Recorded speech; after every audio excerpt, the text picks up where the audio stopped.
Այդ օրը վարչապետից այդ բովանդակությամբ հանձնարարական այլ կերպ կընկալել, այսինքն կսպասեի այլ հանձնարարական կամ այլ ուղերձ այնինչ ասեց դրա փոխարեն ենթադրում եմ, որ կարող էր ասել այո,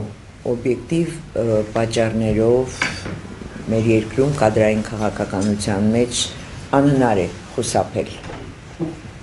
ընկեր, բարեկամ, հարազատ, քույր, չգիտեմ, փեսա, հարս, այս ազգակցական կապից, որովհետև բոլորս 2-3 քայլից իրար անպայման մի ինչ-որ կարգավիճակ իրար նկատմամբ ունենք, բացառել դրանք հնարավոր չի և խուսափել հնարավոր չի, ուղղակի ուղերձը պիտի լիներ այլ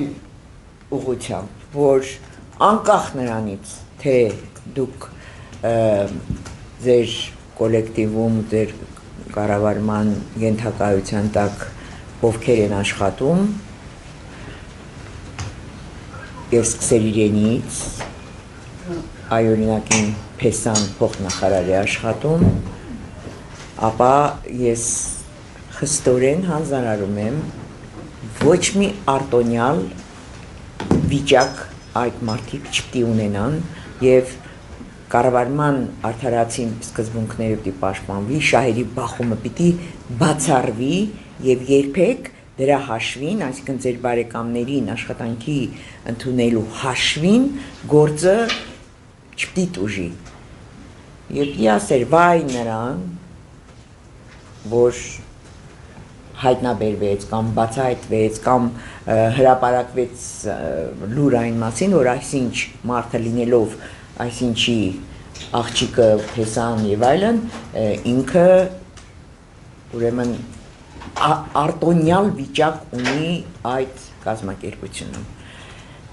Ես դա կհասկանայի և շատ կողջունեի, չնայած բոլոր դեպքերում ես կարծում եմ, որ պատահական չէր վարչապետի այս հանձնարարականը, ինքը մտահոգություն ունի, բայց այդ մտահոգության ուղղվածությունը բոլորովին սխալ ուղղությամբ գնաց,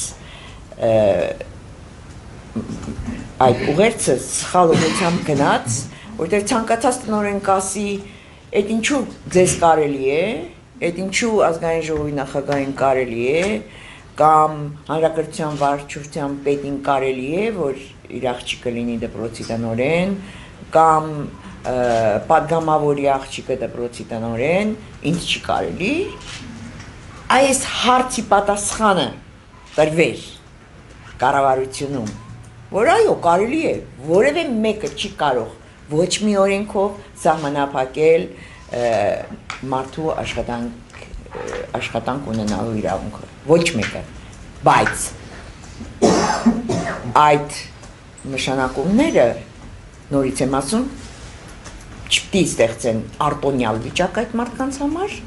և շահերի բախում, չպիտի լինի, այսա պիտի ասեր, ես դա էի ակնկալում, հիմա ես մտածեմ կրթության նախարարություն տեսնես այդ հանձնարարականը ոնց է կատարելու, եթե հանկարծ փորձի գրել ինչ-որ մի տեղ, որ օրենքով եկեք արգելենք, դա նույնպես մարդու իրավունքների խախտում է։